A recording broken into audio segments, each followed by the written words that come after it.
So for this week's Just One Quilt story, I've got Bridget with a very interesting story quilt that she's made for her stepdaughter. My friend, a very good friend of mine, was having a baby, and my sister-in-law quilt, and she lives in the Czech Republic, and any old excuse to go for a visit, and I said to her, can you make me a quilt? My friend's having the baby, blah blah blah.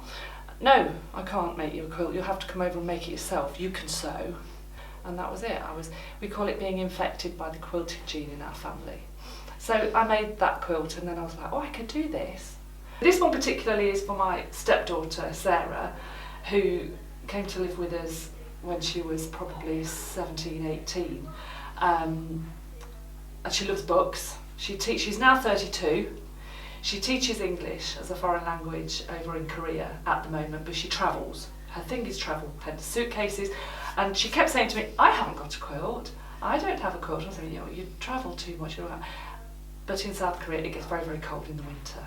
I decided then to put all the things that make me think of Sarah. So the suitcases, the tea, she leaves every light on in the house when she's at home. I would have put a yoga mat and lots of tomato sauce on it, but that just wasn't going to work. And so just everything like that makes my own house. Yeah, she's messy. She's very nice, but she's very messy. And what do you get from quilting then? Oh, out of everybody's way, into my own room. I don't know, like you say, a sense of achievement. I enjoy doing it, it relaxes me. I do have a lot of time, I don't go to work anymore. So it gives me something to do, and it keeps me from being lazy.